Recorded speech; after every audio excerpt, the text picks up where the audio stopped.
जय हिंद साथियों, फिर से आप सभी का एक बार स्वागत करता हूं अपने चैनल पर। आज का हमारा टॉपिक रहेगा ऑब्जेक्टिव प्रश्नों को लेकर, जो सुपर टैट यानी आपका जूनियर का जो सुपर टैट होने वाला है उसके लिए बहुत ही महत्वपूर्ण है, जूनियर एडिट के लिए। और साथ ही साथ अन्य जो भी एग्ज़ाम है जिसमें साइंस पूछी जाती है, आपका जूनियर सी टैट हुआ, यूपी टैट हुआ जूनियर का, उसमें साइंस का बहुत रोल है। तो यहाँ से हम ऑब्जेक्टिव प्रश्न करने जा रहे हैं विद डिटेल।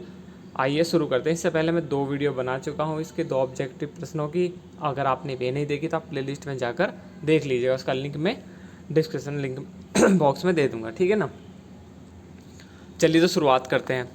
पहला प्रश्न है, एक डॉक्टर अति अम्लता का उपचार करने हेतु एक दवाई देता है, इस दवाई में मुख्य संघटक क्या है?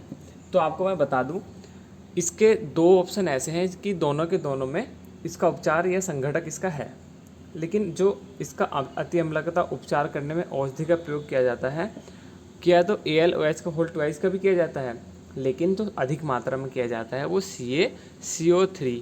ये आपको ध्यान में रखना है, अधिक मात्रा में। ऑप्शन आपका ये करेक्ट हो जाएगा। अगर ऑप्शन ऊपर का ना हो तो फिर नीचे का आपको करेक्ट करना है, तो इसका हो जाएगा ऑप्शन बी। चलिए नेक्स्ट, अगला प्रश्न है कि खाद्य पदार्थों के डिब्बे में आंतरिक सतह टिन से पुती होती है, न कि जस्ते से। क्यों? जो खाद्य पदार्थों के डिब्बे होते हैं उनकी जो अंदर की सतह है वो टिन से पुती होती है, जस्ते से क्यों नहीं? इसका क्या कारण है? ऑप्शन है आपके पास 4। पहला, जस्ता टिन से अधिक क्रियाशील होता है। आप हाथों हाथ इनको पढ़ते चलिएगा और हाथों हाथ इनका अनुमान लगाते चलिएगा, ईजिली हो जाएगा, है ना। नेक्स्ट है, जस्ते का गलनांक टिन से अधिक होता है। नंबर 3, जस्ता टिन से कम क्रियाशील होता है। नंबर 4, जस्ता टिन से महंगा होता है। तो इसमें ऑप्शन आपका हो जाएगा फर्स्ट, जस्ता टिन से अधिक क्रियाशील होता है, इसी वजह से उसकी आंतरिक सतह पोत देते हैं, ठीक है ना। नेक्स्ट है हमारा, बहुत ही महत्वपूर्ण है, सारे प्रश्न हैं बहुत ज़्यादा महत्वपूर्ण है। ये है प्लास्टर ऑफ पेरिस, POP, ये नाम नहीं सुना होगा आपने। इसका रासायनिक सूत्र क्या है? काफ़ी बच्चों ने पढ़कर एकदम टिक करेक्ट कर दिया होगा। तो प्लास्टर ऑफ पेरिस का पहले देखिए, दूसरा नाम क्या है इसका, नोट कर सकते हैं आप। कॉपी पेन लेकर बैठा कीजिए, क्योंकि कुछ चीज़ें ऐसी हैं जो आपको नोट करनी पड़ जाएंगी। तो इसका नाम कैल्शियम सल्फेट हेमी हाइड्रेट है, ठीक है। इसका फॉर्मूला हो जाएगा आपका CaSO4 × ½ H2O, ठीक है, प्लास्टर ऑफ पेरिस। बढ़ते हैं अगले प्रश्न की ओर। अपमार्जक क्या है? अपमार्जक क्या है? अपमार्जक क्या है? तो आपको मैं इसकी परिभाषा बता दूं, परिभाषा से आप जान लीजिए कि इसका ऑप्शन कौन सा ठीक हो जाएगा। तो अपमार्जक क्या है कि प्रबल तो अम्ल, मतलब कि स्ट्रॉन्ग एसिड, प्रबल अम्ल हो गए, स्ट्रॉन्ग एसिड हो गया, प्लस प्रबल ही क्षार हो गए, स्ट्रॉन्ग ही बेस। यानी एसिड प्लस बेस दोनों ही स्ट्रॉन्ग की क्रिया के फलस्वरूप जो बने लवण हैं, जो कठोर जल में भी झाग देते हैं और जो हमारे वस्त्र वगैरह होते हैं उनकी सफाई करते हैं। तो आप देख लीजिए कौन सा ऑप्शन आपका करेक्ट हो जाएगा, ऑप्शन नंबर 1। परिभाषा भी समझ में आई होगी और इसका काम क्या है, नॉर्मल कठोर जल में झाग देते हैं, मतलब कि वस्त्रों की सफाई या कपड़े जो भी आप धुलते हैं तो उचित सफाई करते हैं। नेक्स्ट है हमारा, प्रेशर कुकर में सेम जल्दी पक जाते हैं, सेम खाने वाली है ना, क्योंकि इसका रीज़न क्या है? ऑप्शन, दाब बढ़ने पर क्वथनांक बढ़ता है। 4 ऑप्शन पढ़ लीजिए फटाफट से, ठीक है, एकदम पढ़ लीजिएगा। दाब बढ़ने पर क्वथनांक घटता है, प्रेशर कुकर के अतिरिक्त दाब सेम को मुलायम बना देता है, और बाकी ये तो फालतू के लगते हैं, लेकिन सबसे इसमें देखिए ऑप्शन नंबर फर्स्ट इसका करेक्ट हो जाएगा। दाब बढ़ने पर क्वथनांक बढ़ता है। अब कैसे बढ़ता है? जो प्रेशर कुकर में जब दाब बढ़ता है, जब क्वथनांक बढ़ता है, तो उसमें जो पानी होता है आपका 100 डिग्री सेल्सियस के बजाय कितने पर खोलता है? 110 पर खोलता है। खोलता मतलब उबलता है, ठीक है ना। इसी सिद्धांत पर आधारित होने के बावजूद आपका प्रेशर कुकर में आप कोई भी खाना बनाएं वो शीघ्र पक जाता है, ठीक है ना, क्योंकि दाब बढ़ाने पर क्वथनांक भी बढ़ता है, ठीक है। नेक्स्ट है हमारा, इसमें मिलान करना है सूची का, ठीक है। एक बहुलक है, एकलक है। इसमें प्राकृतिक रबड़ का मैंने सबसे पहली वीडियो में ही आपको बता देता इसका क्या है, मतलब कि एकलक क्या है बहुलक का। अगर आपने पढ़ा होगा तो आप यहाँ से ही सारी चीज़ें कर सकते हैं। मैंने बताया था इसका आइसोप्रीन, ठीक है, याद रखना चाहिए आइसोप्रीन। अब दूसरे का थर्ड यहाँ से आप पूरा मतलब ऑप्शन नहीं दिए एक मिला लिया और नीचे ऑप्शन दिए जाएंगे तो सारे हो जाएंगे। प्राकृतिक रबड़ जो है आइसोप्रीन, और एक होता है आपका नायलॉन 6। ये क्या होता है? ये होता है क्रेप्रोलैक्टस, ठीक है। और तुम्हारा PNN हो जाएगा एक्रिलोनाइट्राइल, और जो बचा हुआ है उसको आप लगाते हैं PVC पाइप क्लोरेथिल। मतलब थोड़े हार्ड हैं, लेकिन इससे ज़्यादा इजी भी नहीं पूछेगा वो। आपका जो बेसिक है वो 12th टाइप से होगा, तो जूनियर एडिट में ज़्यादा इजीली नहीं पूछेगा, तो आप इन चीज़ों पे ज़रूर ध्यान दीजिएगा। नेक्स्ट क्वेश्चन है, जीवाणु को सर्वप्रथम किसने देखा? बहुत ही इम्पोर्टेंट है और इजी भी है। तो एंटोनी वॉन लियनहॉक ने, ठीक है, सर्वप्रथम इन्होंने देखा था। और बाकी रॉबर्ट रूट के बारे में आप सभी जानते हैं, इन्होंने क्या किया था? कोशिका की खोज की थी सर्वप्रथम। और लुई पास्चर ने क्या किया था? लुई पास्चर का एक निर्जलीकरण के आधारित वही पास्चराइजेशन का सिद्धांत इन्होंने दिया था। तो तीनों उसमें हो गए जीवाणु की खोज, तीनों मुझे याद है, मैंने बता दिए इनको अच्छे से। बाकी आप और अच्छे से इसको पढ़िएगा। नेक्स्ट है हमारा थर्मोसेटिंग्स तथा थर्मोप्लास्टिक बहुलक का उदाहरण क्या है? दोनों को क्रम से बताना है, थर्मोसेटिंग्स और थर्मोप्लास्टिक का, दोनों का क्रम से बताएं। तो इनको आप देखिए, जो इसमें आपका ऑप्शन हो जाएगा बी, क्योंकि जो थर्मोसेटिंग होता है वो बैकलाइट और थर्मोप्लास्टिक होता है पॉलीस्टाइलिन, ठीक है। क्योंकि वो ये जो थर्मोसेटिंग होता है प्लास्टिक, एक तो गर्म करने पर मुलायम हो जाता है, फिर पिघल जाता है, ठीक है, और जब फिर बाद में फिर ठोस का आकार ग्रहण कर लेता है ना, जो थर्मोसेटिंग होता है उसका। और जो आपका होता है थर्मोप्लास्टिक, बार बार गर्म करने पर भी मुलायम हो जाता है और ठंडा करने पर कठोर हो जाते हैं। ये आपका हो गया। नेक्स्ट बढ़ते हैं, ये भी पेट्रोलियम जो होते हैं, पेट्रोलियम प्रभाज्य, उनके संगठन बताने हैं कौन कौन से हैं, सूची का मिलान करना है। इसमें आपको अगर एक भी याद होगा तो आप इसमें से सारे कर सकते हैं। क्यों ना हम केरोसिन का देखें, केरोसिन का खासकर कुछ बच्चों का अच्छा ध्यान होता है। तो केरोसिन का जो संघटक होता है वो होता है आपका C8 से 16 तक, ठीक है, 8 से 16, यानी बी का 2। अब देखो, एक मिलाया करो और यहाँ से देख लिया करो कि बी का 2 2 में है, अभी हम कन्फ्यूजन में है। देखिए यहाँ भी 2 आ गया और ये भी 2 आ गया है ना। चलिए, और ऊपर एक और देखना पड़ेगा, लेकिन इसका ए का फर्स्ट भी वही है, सी और डी में देखना पड़ेगा। चलो सी और डी का देखते हैं, भारी तेल का। तो भारी तेल का देखते हैं, भारी तेल का होता है हमारा C16 से C30 तक। तो थर्ड का ये हो गया, ठीक है। आपका केरोसिन का हो जाएगा C8 से C16, ठीक है। और डीजल का आपका हो जाएगा, डीजल जाएगा आपका C10 से 18, और बाकी बचा हुआ आपका गैलोसिन, ये चीज़ है, ठीक है। मिला लीजिए, ये चारों ऑप्शन दिए हुए हैं। अपमार्जक जटिक लवण है, अभी इससे थोड़ी देर पहले ही क्वेश्चन आया था अपमार्जक का। अपमार्जक जटिक लवण किसका है? सोडियम का। वहाँ नहीं बताया था, लेकिन मैंने इसलिए नहीं बताया था क्योंकि आगे आने वाला है। तो ये जो जटिल होता है, जटिल लवण होता है, ये किसका होता है? सोडियम का होता है।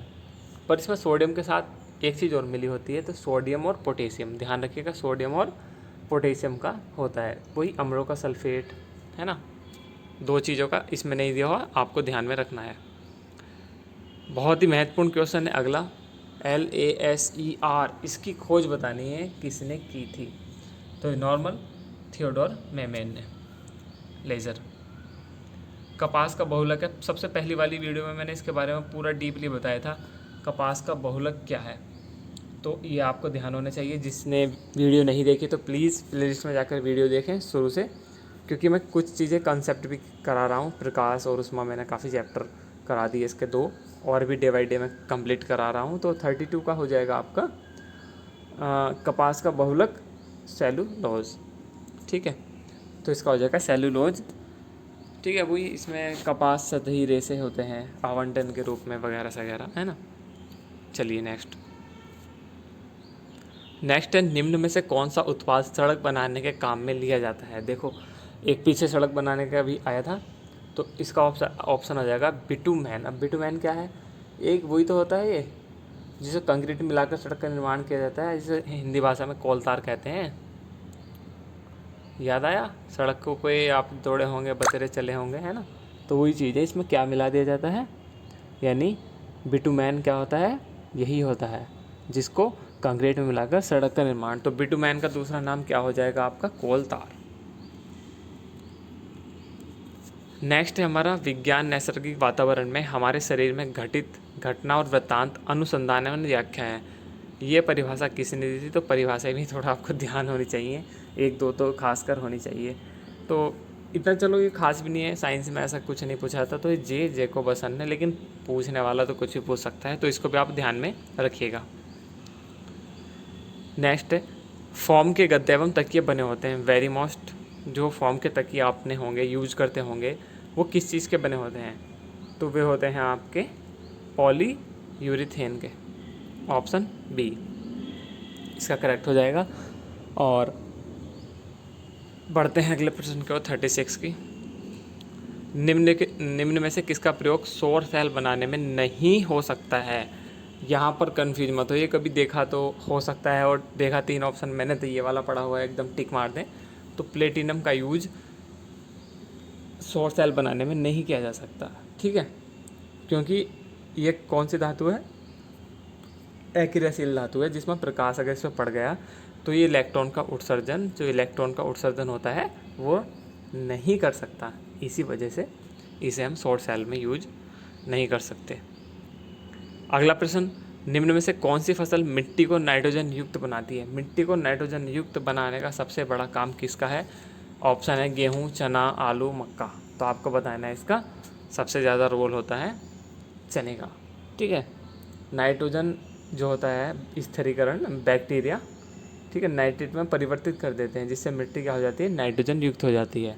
चना दलहनी कौन सी फसल होती है? चना दलहनी फसल। बाकी तो और भी हैं, और चीज़ें मैं बता सकता हूँ कौन कौन से दलहनी है, लेकिन हम नाइट्रोजन युक्त हमने पढ़ा है। पॉलीइथिलीन निम्न में से किसका बहुलक है? वेरी मोस्ट है, ठीक है। तो इसमें आपको बताना है कि इसका कौन सा करेक्ट हो जाएगा। Option number A ethylene. Ethylene का बहुलक, एथिलीन का फॉर्मूला पूछ सकता है, तो फॉर्मूला होता है इसका C2H4, ठीक है, और ब्रैकेट के बाहर N। आपको ये भी ध्यान होना चाहिए। इसको पॉलीएथिलीन कहते हैं, वैसे पॉलीथीन को वास्तव में पॉलीएथिलीन भी बोला जाता है, ठीक है। चलिए नेक्स्ट प्रश्न की ओर बढ़ते हैं। पैरासीटामोल है, नॉर्मल आपको फीवर होता है ना, तो ये कौन सी दवाई है? आप इसको सोचिए, आप जल्दी से इनको ऑप्शन को पढ़ लीजिएगा, क्योंकि आपने बहुत ज़्यादा पैरासीटामोल यूज किए हैं। तो इसका ऑप्शन हो जाएगा ऑप्शन फर्स्ट प्रतिपादक तथा दर्दनाशक। ये दोनों होती हैं। क्यों? इसका भी रीज़न हो सकता है, क्योंकि शरीर में अगर ज्वर और पीड़ा कुछ भी हो, नॉर्मल इसका यूज़ किया जा सकता है। घाव का अध्ययन क्या कहलाता है? जब घाव होते हैं उसका अध्ययन क्या कहलाया जाता है? तो घाव का अध्ययन हो जाता है ट्रेमाटोलॉजी, ठीक है। कौन सा हो जाएगा? Option C ट्रेमाटोलॉजी। ऑप्शन सी हो जाएगा इसका करेक्ट आंसर, ठीक है। और चलो इसमें और बता दूं, और ऑन्कोलॉजी ये आपका हो जाएगा कैंसर का, ठीक है। कैंसर का अध्ययन जो होता है ऑन्कोलॉजी में हो जाता है। और बाकी इसमें एक चलो इसका और बता देता हूँ, डर्मेटोलॉजी जो आपकी होती है ना त्वचा स्किन, तो इसमें इसका अध्ययन किया जाता है। और कोलोलॉजी का बताना है आपको खुद कमेंट में, ठीक है ना। नेक्स्ट है, चलो नेक्स्ट में भी देखो, आपको मैं बहुत होमवर्क दे देता हूँ, आप अगर एक चीज़ सर्च करोगे तो 4 चीज़ पाएंगे। नेक्स्ट हमारा चींटियों के अध्ययन को क्या कहते हैं? चींटियों के अध्ययन को हम क्या कहते हैं? तो चींटियों का अध्ययन होता है मार्मिकोलॉजी। इसका ऑप्शन ए हो जाएगा करेक्ट, ठीक है। चलो मैं बता देता हूँ, हर्पेटोलॉजी बताओ किसका कहते हैं? हर्पेटोलॉजी अध्ययन कहते हैं जो उभयचर और रेप्टाइल्स होते हैं ना, सरीसृप वर्ग, नोट डाउन कर लीजिएगा, सरीसृप वर्गों को हर्पेटोलॉजी कहते हैं, ठीक है। एक और आता है, चलो इसमें निमेटोलॉजी। निमेटोलॉजी के अंदर किसका अध्ययन किया जाता है बताइए? निमेटोड होता है उसका अध्ययन किया जाता है। और बाद में बचा आपका निडोलॉजी। इसमें मैंने चारों बता दिया आपको, कोई गलत नहीं किएगा। और बाकी जो मैं आपको बता रहा हूँ होमवर्क कीजिए, उसको सर्च कीजिए, क्योंकि एक चीज़ से आपको बहुत चीज़ मिल जाएंगी। निडोलॉजी पक्षियों को जो घोंसले होते हैं, नीड, वही आप नेक्स्ट देख सकते हैं, घोंसला नीड का निर्माण फिर तो इसे मिला लीजिए निडोलॉजी, तो पक्षियों के घोंसले से संबंधित है। बढ़ते हैं अगले प्रश्न की ओर। अस्पताल में निम्नलिखित में से किस विभाग में कैथ लैब होती है? बहुत मेन क्वेश्चन है, आपने काफ़ी देखा होगा। तो कैथ लैब होती है किस विभाग में, आपको बताना है। तो हो जाएगा इसका ऑप्शन करेक्ट, कार्डियोलॉजी विभाग में कैथ लैब होती है, बहुत ही मेन है। ठीक है, चलिए नेक्स्ट प्रश्न की ओर बढ़ते हैं। सीटी स्कैन में उपयोग होता है, किसका उपयोग होता है? सीटी स्कैन होता है तो सीटी स्कैन वही कंप्यूटेड ट्रेमोग्राफी होती है। तो किसका परीक्षण है? एक्सरे का परीक्षण है, तो इसका ऑप्शन हो जाएगा बी करेक्ट। ठीक है ना, वही शरीर के जो हम आपके अंदरूनी अंग होते हैं और उनमें रोगों के साथ साथ, मतलब अंगों के साथ साथ रोगों का पता लगाया जा सकता है कि कौन सा उसमें रोग है। बढ़ते हैं अगले प्रश्न की ओर। इंसुलिन की खोज किसने की थी? वेरी मोस्ट है। तो इंसुलिन की खोज की थी एफ बेंटिंग ने। ऑप्शन इसका फर्स्ट वाला करेक्ट हो जाएगा। ठीक है, इंसुलिन क्या है, एक मैं आपको बता दूं, ये जो मतलब कोशिकाओं द्वारा स्रावित होता है बीटा टाइप से जो होती हैं, जो हमारा अग्नाशय होता है उसमें अगर इंसुलिन का हार्मोन्स का उत्पादन बंद हो जाए तो क्या हो जाएगी? रक्त में शर्करा की मात्रा बढ़ जाती है। ठीक है ना, और अगर इसका अल्प हो जाए मात्रा, इंसुलिन की मात्रा अगर अल्प हो जाए तो क्या होगा? अल्प हो गई तो मधुमेह, डायबिटीज़ वगैरह ये रोग आपको लग सकते हैं। तो इन चीज़ों को संतुलित आपको रखना है।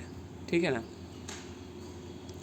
नेक्स्ट है, एलसीडी प्रोजेक्टर का आविष्कारक किसने किया? मैंने एलईडी का पीछे बताया था, हर एक के आविष्कारक मैं बता रहा हूँ। ये 3 वीडियो मैंने मतलब विविध प्रश्नों के लिए हैं, तीनों ऑब्जेक्टिव, और तीनों बहुत क्वेश्चन यहाँ से फंसे हैं, तो प्लीज़ इनको अच्छे से देखिएगा।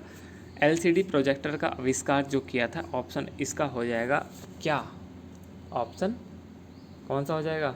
LET फर्स्ट, जीन डाल्फोग। क्या हो जाएगा? Gene डाल्फोग, LCD। LED का मैंने पीछे बताया था। और ब्रेडन ईच किसके हैं? ब्रेडन ईच किसके हैं बताइएगा? ब्रेडन ईच हैं, जो होते हैं ना आपने सीखा होगा, जो जावा स्क्रिप्ट होता है प्रोग्रामिंग लैंग्वेज, उसके हैं, बहुत मेन है, सारे मोस्ट हैं। अब बताइए नंबर 3 है, डगलस किसके हैं? चारों ऑप्शन जो अच्छे लगते हैं ना मुझे, जहाँ से क्वेश्चन पूछे आते हैं मैं उसका पूरा ऑब्जेक्टिव सारे ऑप्शन से आंसर मतलब अलग अलग बता देता हूँ, बाकी आपको खुद करना है। डगलस पढ़ा होगा, डगलस कंप्यूटर माउस जो होता है, आपका कंप्यूटर माउस होता है ना, उसके आविष्कारक। और नेक्स्ट है फेडरिको फ्रैगिन। फेडरिको फ्रैगिन जो है वो किसके हैं? जो माइक्रो प्रोसेसर है उसके। तो चारों इसमें आपके याद होने चाहिए, नोट डाउन कर सकते हैं आप इनको। अगला प्रश्न है, एक्सरे का आविष्कार किसने किया था? अभी पीछे मैंने बताया था, एक्सरे के बारे में डिटेल में और देख लेते हैं। तो एक्सरे का आविष्कार किया था विल्हेम रोंटचेन ने, ऑप्शन फर्स्ट। बाकी इसमें ऑप्शन है वो आपके इतने ज़्यादा यूज़ में नहीं है, लेकिन कुछ अच्छा आएगा मैं तुरंत उसको बता दूंगा, फिर भी इन 3 ऑप्शन को आप अलग से देख सकते हैं। नेक्स्ट है, बैरोमीटर का आविष्कार किसने किया था? बैरोमीटर का आविष्कार बताना है, ऑप्शन आपके पास 4 हैं। तो बैरोमीटर का आविष्कार किया था एवांजेलिस्ता टोरिसेली ने। ठीक है, वायु दाब मापी के रूप में इसका प्रयोग किया जाता है।